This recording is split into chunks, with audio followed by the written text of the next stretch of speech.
Good morning students, welcome back to the e-learning platform of the GS College of Commerce Wardha.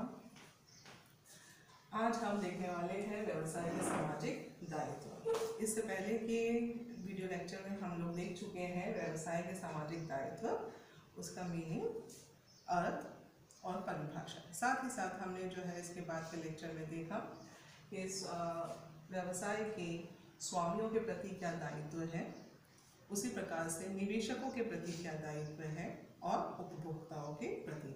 आज के इस video lecture में हम देखने वाले हैं व्यवसाय के सामाजिक दायित्व, लेकिन किन के प्रति? वो कर्मचारियों के प्रति, साथ ही साथ सरकार के प्रति और जो है समाज एवं समाज के प्रति। तो सबसे पहले हम देखते हैं व्यवसाय के सामाजिक दायित्व कर्मचारियों के प्रति क्या है। देखिए, जो कर्मचारी है वो मूल रूप से देखा जाए तो एक मानव संसाधन, जिसे हम ह्यूमन रिसोर्स कहते हैं, वो होते हैं। और ये ह्यूमन रिसोर्स जो है, जो मानव संसाधन है, ये किसी भी संस्था को बनाने और बिगाड़ने में बहुत ही महत्वपूर्ण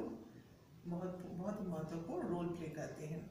तो उस वक्त और ये ही जो मानव संसाधन है, यही जो कर्मचारी है, ये संस्था की जो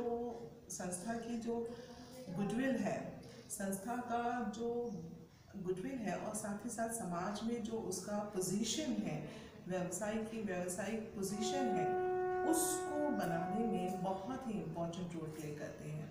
तो जब ये कर्मचारी व्यवसाय को बहुत कुछ दे रहे हैं, तो इसलिए भी ज़रूरी हो जाता है कि व्यवसाय इन कर्मचारियों के प्रति भी अपने दायित्वों का निर्वाह करें। तो हम देखते हैं कि what should be the ideal course of action for the business organization. एक बिजनेस ऑर्गेनाइजेशन के लिए कर्मचारियों के प्रति क्या एक आइडियल सिचुएशन होनी चाहिए जो वो परफॉर्म करे। तो पहला उसमें है रोजगार सुरक्षा। बहुत से संस्थान जो ऐसे हैं, जो बहुत से व्यवसायिक संगठन ऐसे हैं जहाँ पर जो कर्मचारी हैं वो कॉन्ट्रैक्ट बेसिस पर काम करते हैं, साथ ही साथ ये जो है ऐसे कर्मचारी भी अपॉइंट किए जाते हैं जो पूर्णकाल के लिए होते हैं, मतलब लॉन्ग टर्म के लिए होते हैं। कुछ जो है टेम्पररी बेसिस पर भी कर्मचारी अपॉइंट किए जाते हैं। तो जब एक व्यावसायिक संगठन में जब ये कर्मचारी काम कर रहे हैं, तो हर एक व्यक्ति जो एक कर्मचारी के रूप में काम कर रहा है, वो ये चाहता है कि उसकी जो रोजगार है, उसका जो एम्प्लॉयमेंट है, उसे क्या हो, वो सुरक्षित रहे। तो इट्स वेरी नेसेसरी, ये बहुत ज़्यादा ज़रूरी होता है कि व्यवसायिक संगठन जो है अच्छे कर्मचारी जो संगठन में काम कर रहे हैं उनको रोजगार की सुरक्षा प्रदान करें। ऐसा नहीं कि आज आपने हायर किया और दूसरे दिन उन्हें फायर किया, मतलब आज आपने उनको जॉब पर रखा और दूसरे दिन उन्हें जॉब से निकाल दिया। तो ऐसी परिस्थिति में जो कर्मचारी होते हैं वो अपना 100% संस्था को नहीं दे पाते।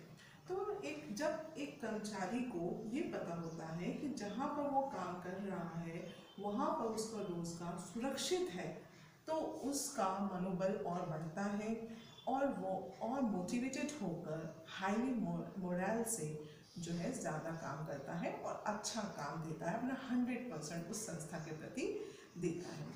तो रोजगार की सुरक्षा। दूसरा है उचित पारिश्रमिक एवं भत्ते। जब एक व्यक्ति काम कर रहा है, 8 घंटे किसी संस्था में काम कर रहा है, तो वो ये एक्सपेक्ट करता है कि उसे एक अच्छा मानधन दिया जाए, उसकी जो सैलरी है उचित, वो एक अच्छी हो। साथ ही साथ उसको सैलरी के साथ साथ जो है कुछ भत्ते, जो डीए होता है, अलाउंसेस जिसे हम कहते हैं, डीए अलाउंसेस है या फिर बोनस है, ऐसी सुविधा टाइम टू टाइम दी जाए जिससे उसका काम के प्रति और उत्साह बढ़े। तो उचित पारिश्रमिक एवं भत्ते, उसी प्रकार से बेहतर कार्यदशाएं। देखिए, जब एक व्यक्ति किसी संस्था में 8 घंटे काम करता है, और साथ ही साथ वो अपना ओवर टाइम भी वहाँ पर देता है। मतलब 24 घंटे में से एक व्यक्ति अपने 10 क्रूशल घंटे जो है, 10 क्रूशल आवर्स जो है किसी संस्था में दे रहा है, वहाँ पर वो अपना टाइम जो है स्पेंड कर रहा है। तो ज़रूरी होता है कि वहाँ का जो इन्वायरमेंट है, वहाँ का जो वातावरण है, वो वातावरण उसके काम के लिए जो है सूटेबल हो। जहाँ पर काम के लिए सूटेबल हो, काम के लिए सूटेबल हो तो वो कैसा होगा? बेसिकली यही कि वहाँ पर उसे वाटर फैसिलिटी हो, कैंटीन की फैसिलिटी हो, पानी की सुविधा हो, आपका कैंटीन की खाने की सुविधा हो, साथ ही साथ उसका चेंजिंग रूम हो। उसी प्रकार से आप देखते हैं कि बहुत सारी जगहों पर जो है, बहुत सारे व्यावसायिक संगठन ऐसे हैं जहाँ पर फैक्ट्रीज़ में जो है पोल्यूशन का प्रॉब्लम होता है, तो वहाँ पर प्रॉपर वेंटिलेशन हो, ठीक है, वेंटिलेशन हो, साथ ही साथ वेंटिलेशन के साथ साथ बराबर दरवाजे हो जहाँ से हवा का आना जाना लगा रहे। तो ये सारी चीज़ें जो है बेहतर कार्यदशाओं में शामिल है और एक संगठन की ये जिम्मेदारी होती है कि वो उन्हें वो जो है वो कर्मचारियों को दे। अगर एक संगठन में महिला कर्मचारी काम कर रही हैं तो उनके लिए भी जो है कुछ ना कुछ फैसिलिटीज़ जो है वो संस्था प्रोवाइड करनी चाहिए। वो किस तरीके की हो सकती है? अगर सपोज महिलाओं के बच्चे अगर आ रहे हैं तो उनके लिए एक सेपरेट रूम जैसा वहाँ पर अवेलेबल हो, जहाँ पर वो बच्चों की देखभाल के लिए कोई ना कोई अपॉइंट किया गया। तो ये सारी चीज़ें जो है ये कर्मचारियों के मनोबल को और बढ़ाती है। साथ ही साथ स्वास्थ्य रक्षा और सुरक्षा उपाय। देखिए, स्वास्थ्य रक्षा और सुरक्षा उपाय, जैसे मैंने अभी आपसे कहा, जब बेहतर कार्यदशाओं की हम बात करते हैं तो स्वास्थ्य रक्षा और सुरक्षा उपाय भी इसमें शामिल हो जाते हैं। जिससे कि बहुत सारी संस्थाओं में प्रदूषण का प्रॉब्लम है तो वहाँ पर प्रॉपर वेंटिलेशन की सुविधा हो, दरवाजे और खिड़कियाँ वहाँ पर प्रॉपर तरीके से हो, लाइट की रोशनी की जो है सुविधा हो, साथ ही साथ हवा का आना जाना लगा रहे। उसी प्रकार से जब हम सुरक्षा की बात करते हैं तो अगर जहाँ पर हम काम कर रहे हैं वो काम जहाँ पर हम कर रहे हैं वो हैज़र्डस है, जो खतरनाक तरीके का है, तो उस वक्त उन्हें प्रॉपर हेलमेट, ठीक है, दस्ताने, हाथ के जो दस्ताने होते हैं वो, मोजे, ऐसी जो है चीज़ें उपलब्ध कराई जा सके ताकि वो कर्मचारी जब उस संस्था में काम कर रहा है तो वो अपने आप को सुरक्षित महसूस करे और उसका कहीं ना कहीं सुरक्षा भी हो।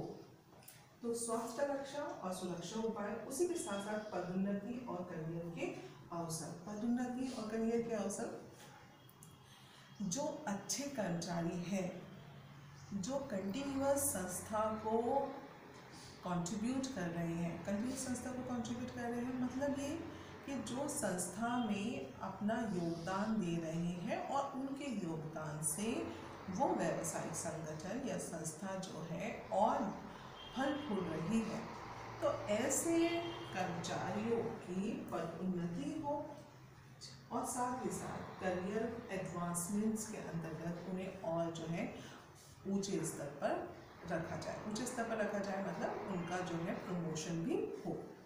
साथ ही साथ प्रबंध में श्रमिकों की सहभागिता। प्रबंध में श्रमिकों की सहभागिता, workers participation in management. Workers participation in management, लागत को कम करने में ये जो वर्कर्स का पार्टिसिपेशन होता है ये बहुत बहुत ज़्यादा इम्पोर्टेंट होता है, क्योंकि जब एक वर्कर उस संस्था में जिस संस्था में काम कर रहा है और वो उसे मैनेजमेंट में उसे जो है हिस्सेदारी दी जा रही है, जहाँ पर उसका कहीं ना कहीं बोर्ड ऑफ डायरेक्टर्स में उसको शामिल किया जा रहा है, उसके रिप्रेजेंटेटिव को शामिल किया जा रहा है, तो होता यह है कि बेसिकली वर्कर्स को उस संस्था के प्रति संस्था के प्रति जो लगाव है वो बढ़ता है और वो अपना 100% जब संस्था को देता है तो उस वक्त आप देखते हैं कि बहुत सारे जो लागतें हैं वो कम हो जाती हैं। उसी प्रकार से आप देखते हैं कि जब संस्था में किसी प्रकार का जो संस्था में अगर आप जब काम कर रहे हैं तो आप देखते हो कि बहुत सारे जो है प्रॉब्लम्स डेवलप होते हैं, तो ये प्रॉब्लम्स को भी सॉल्व करने में काफ़ी हद तक कर मदद करते हैं। तो प्रबंध में श्रमिकों की सहभागिता जो है वो बेसिकली वर्कर्स को, कर्मचारियों को मोटिवेट करती है, प्रोत्साहित करती है अपना अच्छा काम देने के लिए, अच्छा 100% काम देने के लिए, और उससे बहुत सारे जो मिस एप्रोप्रिएशन होते हैं या मिस एलोकेशन होते हैं, या फिर आप जो देखते हैं कि बहुत सारे वेस्टेजेस होते हैं, वो बहुत हद तक क्या होते हैं, कम हो जाते हैं। साथ ही साथ शिक्षा तथा प्रशिक्षण, टाइम टू टाइम जो कर्मचारी हैं उन्हें क्या किया जाए, अपडेट किया जाए। अगर उनका टेक्निकल नॉलेज जो है वो टेक्निकल फील्ड से जुड़े हैं तो उनके टेक्निकल फील्ड से रिलेटेड जो डेवलपमेंट्स हो रहे हैं वो उससे उन्हें प्रशिक्षित किया जाए, जिससे उनका जो स्किल्स हैं वो बढ़ती हैं, और स्किल्स जो बढ़ रही हैं वो संस्था के लिए तो काम आने वाली है, और संस्था के लिए काम आएंगी और संस्था को उसमें जो है उससे बेनिफिट मिलेगा।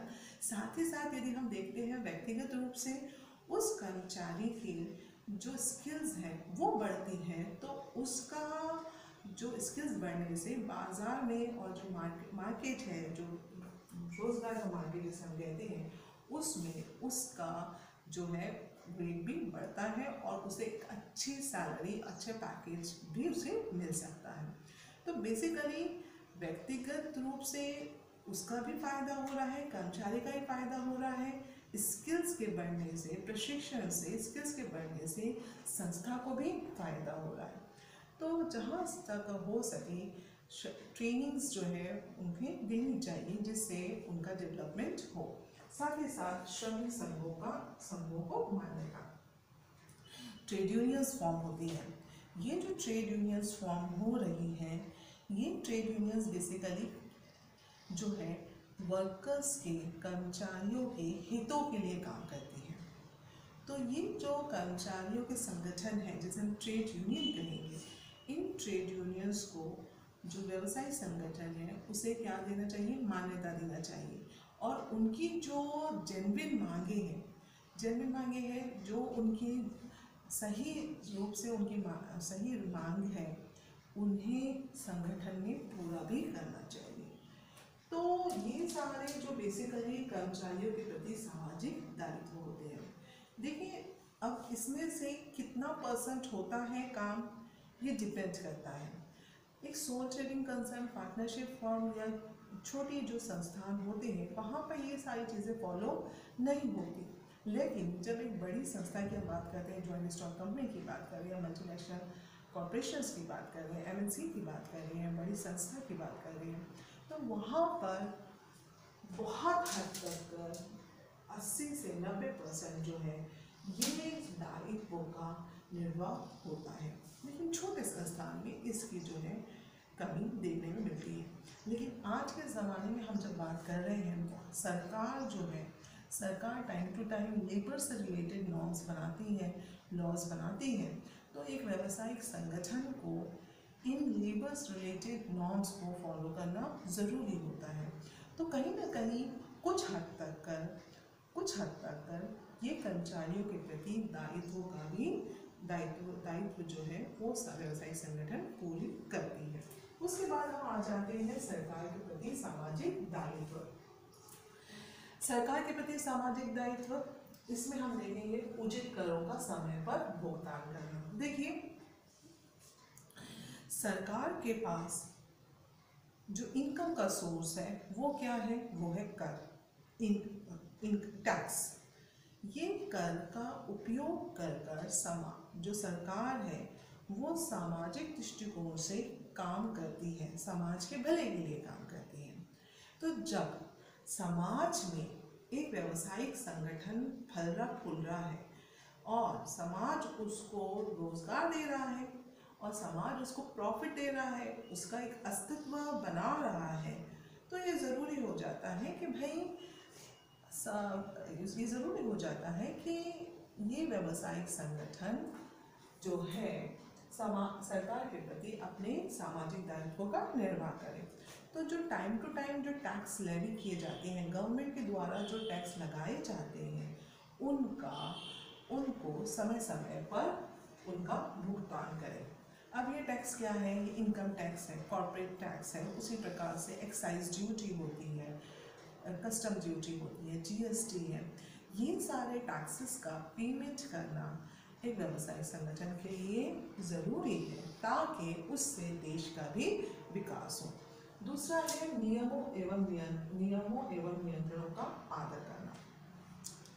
लॉज फ्रेम किए जाते हैं, नियम बनाए जाते हैं सरकार के द्वारा, बहुत सारी नीतियाँ बनाई जाती हैं टाइम टू टाइम व्यवसाय को और देश में होने वाली ट्रेड एक्टिविटीज़ जो है उसको बढ़ावा देने के लिए समय समय पर सरकार के द्वारा नियम बनाए जाते हैं और नीतियाँ निर्धारित की जाती हैं। इन नियमों और नीतियों का पालन करना एक व्यवसायिक संगठन के लिए ज़रूरी होता है। तो समय समय पर जो नियम और नीतियाँ बनाई जा रही हैं सरकार के द्वारा, उन नियमों और नीतियों का पालन करना, साथ ही साथ विदेशी विनिमय प्राप्त करना। अगर व्यवसायिक संगठन जो है निर्यात करता है तो निर्यात करने से जो है विनिमय, विदेशी विनिमय आपके देश में आता है। हर सरकार की ये कोशिश होती है कि निर्यात ज़्यादा से ज़्यादा हो और आयात को कम से कम किया जाए।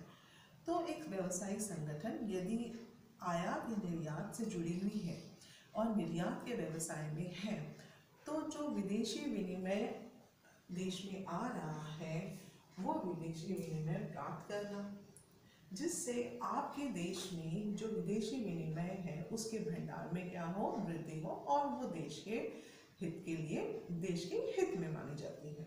उसी प्रकार से राजनीतिक स्थिरता, बहुत समय ऐसा देखा जाता है कि जो बड़े बड़े व्यवसायिक बिजनेस हाउसेस हैं, ये बिजनेस हाउसेस जो है देश की सरकार को स्थिर भी कर सकते हैं और अस्थिरता भी ला सकते हैं।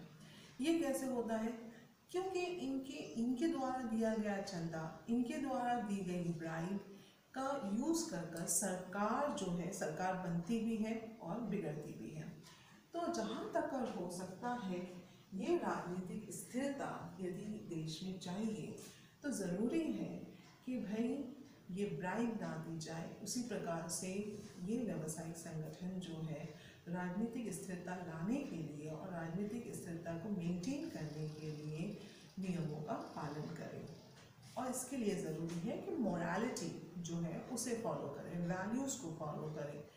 तो वैल्यूज़ को फॉलो करके मोरालिटी को फॉलो किया जाता है तो उस वक्त जो है आप गलत काम, एक व्यवसायिक संगठन जो है गलत काम और गलत फ़ायदा नहीं उठा सकती, और गलत फ़ायदा नहीं उठाएंगी तो बहुत समय ऐसा होता है कि राजनीतिक स्थिरता बनी रहती है और देश के विकास के लिए एक स्थिर सरकार का होना बहुत ज़्यादा ज़रूरी है। क्योंकि जितनी स्थिर सरकार होंगी वो नियम बनाएंगी और उसके बनाए हुए जो पॉलिसीज़ हैं, उसके बनाए हुए जो लॉज हैं, उसको जो है प्रॉपर तरीके से इम्प्लीमेंट करने का उसे जो है पावर भी होता है। तो बेसिकली एक स्थिर सरकार देश के विकास के लिए बहुत ज़्यादा ज़रूरी है। तो एक सामाजिक व्यवसाय की जो सामाजिक दायित्व है उसमें ये दायित्व दिया जाता है कि राजनीतिक स्थिरता प्रदान की जाए। उसी प्रकार से समाज एवं जन साधारण के प्रति व्यवसाय के दायित्व, व्यवसाय कहाँ पर काम कर रहा है? समाज में काम कर रहा है, समाज का एक अंग है, तो समाज के प्रति भी उसकी क्या है, जिम्मेदारी है। सबसे पहला है उसमें रोजगार के अवसर प्रदान करना, बेसिकली एम्प्लॉयमेंट, ठीक है, रोजगार दिया जाए। किसी भी देश में जो है एम्प्लॉयमेंट और रोजगार बहुत महत्वपूर्ण होता है।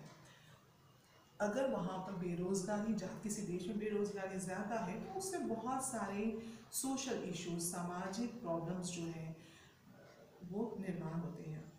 तो ज़रूरी ये है कि भाई ये रोज़गार के अवसर, अगर रोज़गार के अवसर जितने ज़्यादा होंगे उस देश में बेरोजगारी की समस्या उतनी ही कम होगी। तो अब समाज के प्रति व्यवसाय की जिम्मेदारी ये है कि जो समाज में लोग हैं उन्हें जो है व्यवसायिक संगठन रोजगार प्रदान करे। रोजगार कैसे मिलेगा?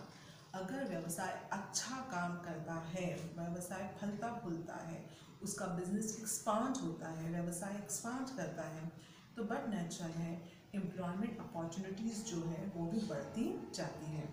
तो रोज़गार के अवसर जो है प्रदान करना ताकि देशवासियों को रोज़गार मिले। उसी प्रकार से प्रदूषण को रोकना, जल प्रदूषण है, वायु प्रदूषण है, ध्वनि प्रदूषण है। आप देखते हैं कि जब फैक्ट्रीज होती है, जो फैक्ट्रीज होती है वहाँ से जल प्रदूषण, वायु प्रदूषण और ध्वनि प्रदूषण की समस्या उत्पन्न होती है, क्योंकि केमिकल इंडस्ट्री है। अगर केमिकल इंडस्ट्री है तो वहाँ से जल जो है वाटर पोल्यूशन की प्रॉब्लम होगी, उसी प्रकार से एयर पोल्यूशन की प्रॉब्लम होगी, मशीनों के चलने से जो है नॉइस पोल्यूशन होता है, ध्वनि का प्रदूषण होता है। तो बेसिकली एक व्यवसायिक संगठन जब समाज में रह रहा है तो वातावरण को अच्छा रखना उसकी एक जिम्मेदारी है। इस वातावरण को अच्छा रखने के लिए वो क्या करें, ये जो पोल्यूशन लेवल है जो बढ़ रहा है उसको वो कम कर सकता है। ऐसे इक्विपमेंट्स, ऐसी मशीन यूज़ करें जिनसे ये जो पोल्यूशन लेवल है वो कम से कम। तो प्रदूषण को रोकना, बहुत सारे ऐसा देखते हैं जो वाटर पोल्यूशन होता है, अगर पानी को रिसाइकल किया जाए तो उससे उसका जो पानी का जो प्रदूषण है या जो वाटर पोल्यूशन है उसे हम बहुत हद तक कर रोक सकते हैं। तो वो रिसाइकलिंग के लिए मशीन्स रिक्वायर्ड होती हैं। उसी प्रकार से जो फैक्ट्री से निकलने वाला धुआं है जिससे एयर पोल्यूशन का प्रॉब्लम होता है, वायु प्रदूषण की समस्या होती है, तो उसको रोकने के लिए ऐसा कारगर उपाय किया जाए जिससे ये एयर पोल्यूशन जो है कम से कम हो। चिमनियों का यूज़ करें, दूसरे और अच्छे मॉडर्न इक्विपमेंट्स यूज़ कर सकते हैं। उसी प्रकार से संसाधनों का उत्तम एवं अधिकतम प्रयोग। देखिए फैक्ट्रीज़ में जो है बेसिकली बहुत सारे संसाधन लगते हैं और ये सारे संसाधन हम सब बहुत अच्छी तरीके से जानते हैं सीमित हैं। हमारे पास यही एक दुनिया है, यही एक अर्थ है, यही एक पृथ्वी है और इसमें जो अवेलेबल चीज़ें हैं उसी का हमें क्या करना है, उपयोग करना है। तो ये जो संसाधन हमारे पास है उन संसाधनों का सही तरीके से उपयोग करें। अब इसमें क्या आ जाता है, पेट्रोलियम प्रोडक्ट्स हैं, उसी प्रकार से इस्पात है, लोहा है, मिनरल्स है, बहुत सारी ये चीज़ें जो हैं ये आपका फैक्ट्रीज़ में लगने वाली चीज़ें होती हैं। तो इनका सही तरीके से उपयोग करना, अधिकतम उपयोग करना और भविष्य के लिए इसे बचा कर रखना, जो आपका वेस्टेज है उसे कम से कम करना, तो ये संसाधनों का उत्तम एवं अधिकतम प्रयोग होगा। ये जब आप अब सही तरीके से अधिकतम प्रयोग करेंगे तो ये संसाधन भविष्य के लिए हम कहीं ना कहीं बचा कर रखेंगे। आप देखते हो कि फैक्ट्रीज़ में जो है बहुत सारी फैक्ट्रीज़ ऐसी होती है जहाँ पर आपको लकड़ी की ज़रूरत है, तो वहाँ पर लकड़ी की प्रोवाइड करने के लिए जंगल काटे जा रहे हैं। तो ये जो है जंगल के कटने से क्या होगा, पोल्यूशन की समस्या उत्पन्न होगी और प्रदूषण बढ़ेगा। ये जो लोग हैं उनके लिए क्या है, हानिकारक है। तो ये सारी चीज़ें अगर हम कम से कम करें, ऐसी तकनीक यूज़ करें जहाँ पर आप जो है लकड़ी की जगह कोई दूसरा मटेरियल यूज़ कर सके, तो बेसिकली हम ये देखते हैं कि कहीं ना कहीं ये प्रदूषण लेवल क्या होगा, कम होगा। तो संसाधनों का उत्तम एवं अधिकतम प्रयोग, साथ ही साथ समाज के कमज़ोर वर्गों की सहायता करना। बहुत सारी बिजनेस ऑर्गेनाइजेशन ऐसी होती हैं जो समाज के जो कमज़ोर वर्ग है उनकी सहायता करती है। अब ये सहायता कैसे की जा सकती है, डोनेशंस देकर, हॉस्पिटल्स जो होते हैं वो बनाकर, उसी प्रकार से फ्री एजुकेशन के माध्यम से, और जो इन सारे कामों से जुड़े हुए लोग हैं उनको हेल्प कर ये जो है समाज के कमज़ोर वर्गों की सहायता कर सकते हैं। जैसा कि बजाज ग्रुप ऑफ इंडस्ट्रीज़ जो है वो अवार्ड देती है समाज में जो लोग अच्छे काम कर रहे हैं, कहीं ना कहीं इन्वायरमेंट के प्रोटेक्शन के लिए या समाज के पिछड़े वर्ग को ऊपर लाने के लिए काम कर रहे हैं। तो ये जो है उन्हें जो है पारितोषिक दिया जाता है मोमेंटो दिया जाता है। ये क्या है, एक प्रकार से आप अगर आप डायरेक्टली नहीं कर रहे तो इनडायरेक्टली आप कहीं ना कहीं समाज की सहायता कर रहे हैं, उनके काम को प्रमोट कर कर। उसी प्रकार से हॉस्पिटल्स बनाए जाते हैं बहुत सारी बिजनेस ऑर्गेनाइजेशन के द्वारा, एजुकेशन, फ्री एजुकेशंस। तो इसके माध्यम से समाज का जो पिछड़ा वर्ग है उसे कहीं ना कहीं सहायता प्रदान की जाती है इन माध्यमों से। उद्योगों का प्राकृतिक आपदाओं के समय सहायता करना। देखिए, प्राकृतिक आपदाओं के समय सहायता करना, बहुत समय अभी आपने देखा, जस्ट हम सब अभी बहुत अच्छे तरीके से जानते हैं कि कोविड-19 की समस्या उत्पन्न हुई, और यही कोविड-19 की समस्या के समय आप लोगों ने देखा होगा, आप लोगों ने सुना होगा, अगर आप न्यूज़पेपर पढ़ते हैं तो आपने पढ़ा भी होगा, जिसमें आपने ये देखा कि भाई बड़े बड़े इंडस्ट्रियल हाउसेस जो है उन्होंने प्रधानमंत्री fund, PM prime minister fund जो है वहाँ पर कंट्रीब्यूट किया ताकि देश इस आपदा से बाहर निकल सके। उसी प्रकार से बहुत समय आप देखते हैं बाढ़ आ जाती है, बाढ़ की समस्या उत्पन्न होती है, तूफान आ जाता है। तो ऐसे वक्त भी आपने देखा होगा ये व्यवसायिक संगठन जो है कहीं ना कहीं कंट्रीब्यूट करते हैं चीफ मिनिस्टर फंड में, प्राइम मिनिस्टर फंड में, और इन सरकार की मदद करती है ताकि सरकार जो है इन आपदाओं से देश को निकाल सके। उसी प्रकार से अब ये तो हो गया कि आप फंड में कंट्रीब्यूट कर रहे हैं, डोनेट कर रहे हैं।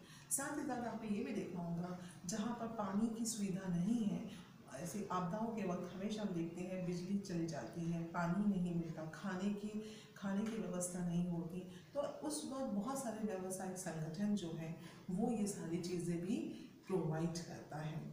तो हम ये देख सकते हैं कि ये जो व्यवसाय के सामाजिक दायित्व है उस वक्त समाज एवं जन साधारण के प्रति ये सारे दायित्व जो है एक व्यवसायिक संगठन करती है। तो ये सारे दायित्व एक सामाजिक दायित्व है जो एक व्यवसायिक संगठन के द्वारा किए जाते हैं। इसके साथ ही हमारा ये चैप्टर आज समाप्त होता है। इसके नेक्स्ट वीडियो में हम माइक्रो इकोनॉमिक्स और मैक्रो इकोनॉमिक्स, सूक्ष्म अर्थशास्त्र एवं व्यापक अर्थशास्त्र ये देखेंगे, जो पहले यूनिट का तीसरा और लास्ट चैप्टर है। Thank you.